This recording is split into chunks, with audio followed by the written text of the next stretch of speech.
যে চোখের চিকিৎসার জন্য বারবার আদালতের দরবার করেছেন অভিষেক বন্দ্যোপাধ্যায়, সেই চোখের চিকিৎসার জন্য অভিষেক বন্দ্যোপাধ্যায়কে এবার বিদেশ যাওয়ার অনুমতি দিল সর্বোচ্চ আদালত। রওনা দেওয়ার দুদিন আগে পুলিশকে জানাতে হবে কোথায় থাকবেন, কোথায় চিকিৎসা করাবেন, বেশ কিছু শর্ত আজকে বেঁধে দিয়েছে সর্বোচ্চ আদালত। দেখুন এই প্রতিবেদনে। অবশেষে চোখের চিকিৎসার জন্য বিদেশ যাত্রার অনুমতি পেলেন অভিষেক বন্দ্যোপাধ্যায়। ডায়মন্ড হারবারের তৃণমূল সাংসদকে 3 সপ্তাহের জন্য বিদেশে যাবার অনুমতি দিল সুপ্রিম কোর্ট। তবে দেশের সর্বোচ্চ আদালতের তরফে বেঁধে দেওয়া হলো বেশ কয়েকটি শর্ত। সম্প্রতি চোখের চিকিৎসার জন্য বিদেশ যাওয়ার আবেদন জানিয়ে কলকাতা হাইকোর্টের দ্বারস্থ হন ডায়মন্ড হারবারের তৃণমূল সাংসদ। সেই সময় অভিষেক বন্দ্যোপাধ্যায় চোখের চিকিৎসা SSK মেডিকেল কলেজ হাসপাতালে করানোর পরামর্শ দেয় আদালত।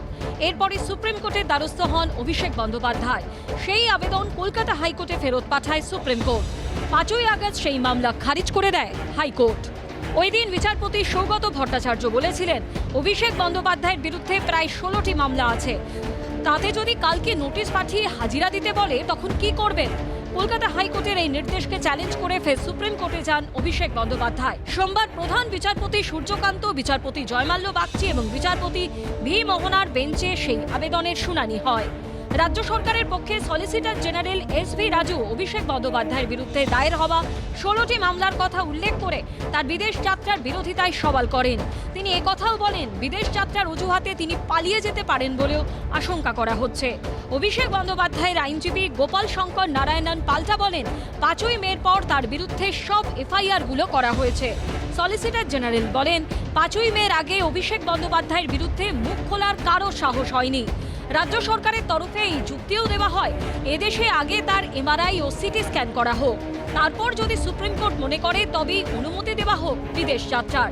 তখন সুপ্রিম কোর্টের বিচারপতিরা তাদের পর্যবেক্ষণে বলেন, নথি অনুযায়ী এর আগে বিদেশে চিকিৎসা করাতে 15 বার বিদেশ গেছেন অভিষেক বন্দ্যোপাধ্যায়। রাজ্যের তরফে দাবি করা হয়, DJ মামলায় অভিষেক বন্দ্যোপাধ্যায়কে জিজ্ঞাসাবাদ করা হচ্ছে, এই সময় তাকে দেশ ছাড়ার অনুমতি দেওয়া ঠিক হবে না। পাল্টা অভিষেকের আইনজীবী বলেন, DJ মামলায় সহযোগিতা করছেন তিনি, আগে থেকে বিদেশে চোখের চিকিৎসা করাচ্ছিলেন অভিষেক বন্দ্যোপাধ্যায়, তাই তাকে অনুমতি দেওয়া হোক। তাছাড়া রাজ্য সরকারের তরফে অভিষেক বন্দ্যোপাধ্যায়ের পালিয়ে যাওয়ার আশঙ্কা সম্পর্কে ডায়মন্ড হারবারের তৃণমূল সাংসদের আইনজীবী বলেন, দরকারি ডিপ্লোম্যাটিক পাসপোর্ট থেকে অভিষেক বন্দ্যোপাধ্যায়ের গতিবিধি ট্র্যাক করাও সম্ভব। দুপক্ষের বক্তব্য শোনার পর তাকে শর্ত সাপেক্ষে অনুমতি দেয় সুপ্রিম কোর্ট। এটা সম্পূর্ণ আইনের বিষয়। অভিষেক বন্দ্যোপাধ্যায়ের চোখে ভয়ানক চোট দুর্ঘটনায় হয়েছিল এবং একটি বিরল চোট, চোখের মণি ধারণকারী যে সূক্ষ্ম হাড়গুলো, সেই হাড় চুরমার হয়েছিল, ফলে মণিটার ধারণ ক্ষমতায় গণ্ডগোল হচ্ছিল। একাধিকবার অস্ত্রোপচার হয়েছে, খুব ডিটেল এর বাইরে আমি বলতে পারবো না। তিনি আবেদন করেছিলেন, সুপ্রিম কোর্ট তাতে সম্মতি দিয়েছেন।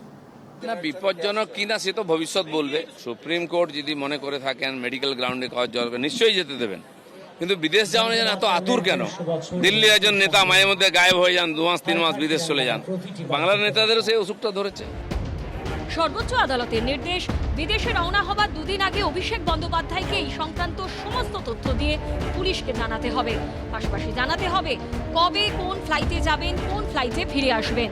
জানাতে হবে বিদেশে কোথায় থাকবেন অভিষেক বন্দ্যোপাধ্যায়, কোন হাসপাতালে চিকিৎসা করাবেন। বিজেন্দ্র সিংহ, আশাবুল হোসেন ও দীপক ঘোষের রিপোর্ট, ABP আনন্দ। ABP আনন্দ, এগিয়ে থাকে, এগিয়ে রাখে।